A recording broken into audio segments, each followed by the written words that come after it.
talking about, you mentioned earlier, like how, like on all of these, like on X and all the social media, like these echo chambers, you wondered how many of these comments were bots. Mm-hmm.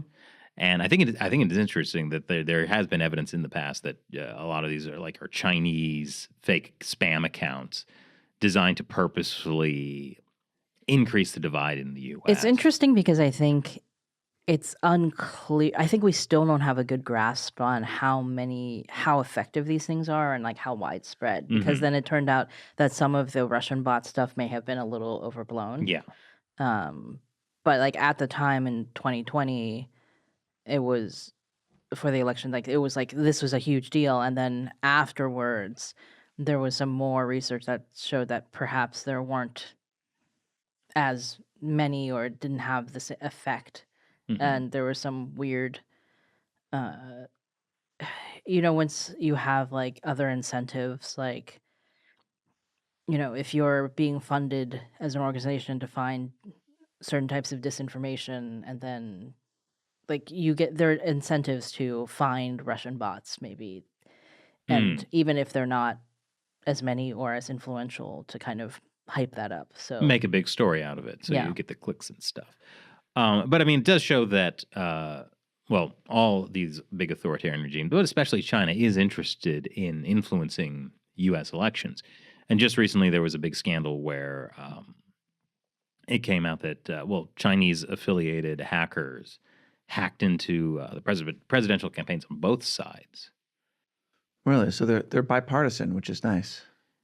That's right. I mean, I think the investigation is still ongoing. They hack these telecommunication companies and specifically to target people in the campaigns. Target their phones, right? I believe so, yeah. And it's unclear what, if any, information was actually taken.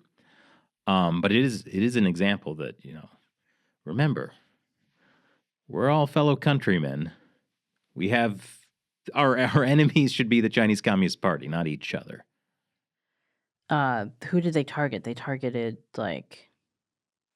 Trump and JD Vance, and there was also Schumer and someone in Harris's campaign, right? Yeah, I don't know if they got to Harris's phone specifically. Yeah, I don't know if it was her exactly. I'll tell you in just a second. Yeah, it was the hack specifically targeted data from phones used by presidential candidate Donald Trump, J.D. Vance, staff members of Kamala Harris's campaign, and Senator Chuck Schumer. It's interesting that, and also Schumer. Why not? Yeah. Well, you can, Well, Schumer has been pretty, very much on the side of standing up to the Chinese Communist Party. Yeah, I think he's very national security. And I admire that. I think he was kind of pro-tariff, when Trump was doing those tariffs back in. Yeah, and this was something I was talking about how we have to remember that the Chinese Communist Party is our real enemy. There were times when he would actually, put aside his differences with Trump and be like, yeah, that was a good idea, specifically about the tariffs. Yeah, and I think at the time I felt like, whoa, that's so unusual. At that time, yeah. Although it used to not be quite so fragmented all the time. But anyway, yeah, I think within our adult lifetimes, it's gotten worse and worse in terms of. Well, I mean, Schumer's old. And so he remembers the days when it was okay to reach across the aisle. Maybe. I mean, Biden is old. He called a bunch of people garbage. Yeah, I mean, I think Biden has, in general, as president, he has tried to do bipartisan stuff. Because, in general, when a person gets elected president, I believe, and maybe I'm too idealistic here, but I believe that regardless of which party they start with, they do try to be president for all Americans. And maybe it doesn't seem that way in the campaign, but presidents may have more luck getting legislation passed when it's spearheaded by their own party.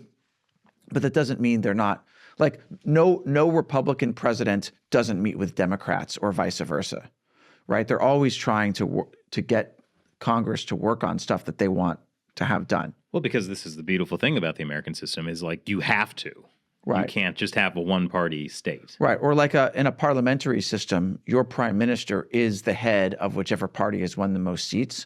So there's it makes it much, much easier to pass legislation. Oh, I mean, When unless unless it's one of those coalition government situations. So there can be other. There's other things things happening, but we don't have more than two parties that have any federal elected officials. So it's a two-party system, and the thing that you could say slows it down or makes it less efficient, but also protects people against too many bad laws too quickly, is this inefficiency of having the president potentially from a different party. And we also often see this, like, a president gets elected and, like Obama gets elected, he's a Democrat. You have a big blue wave in 2008, and then gradually Congress starts to shift further and further red, because it's a little bit like a referendum on the Obama administration, even though he gets reelected. And so it gets harder for him to get things done. I mean, I really, like, in a 4-year term, even if you come in with, like, the best case scenario for a president is he comes in with, like, majority on his party in the House and Senate, or her party, right? And then you have probably at most 2 years before the midterms, and like often there's some kind of reversal in the midterms, whether it's like the House flips or the Senate flips. Right, because no matter who gets elected president, people are going to be unhappy. And so the way people deal with that unhappiness is to vote in someone different, right?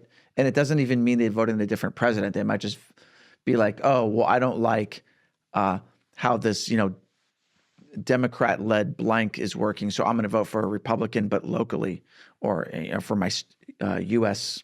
representative for my state. Well, I mean, you can't vote for president more than every 4 years, so you can try, but it won't work. You're stuck with, it's not like California where you could recall the governor, right?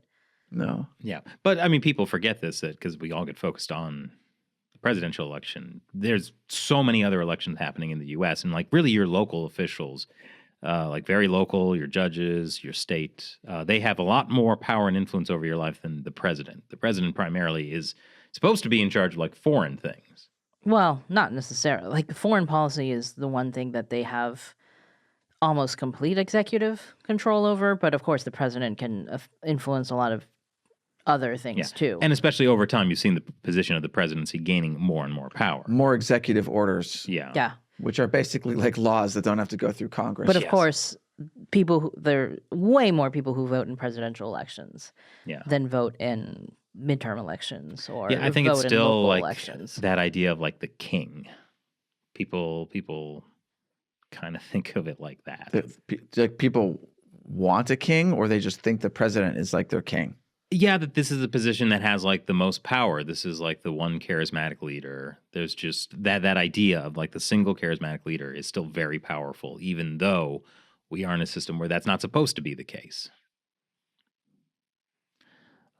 And so I think that's one of the big reasons why people vote more in presidential elections than what arguably is more important for them, their local election. Which is city and state. Yeah. I mean, Even school boards.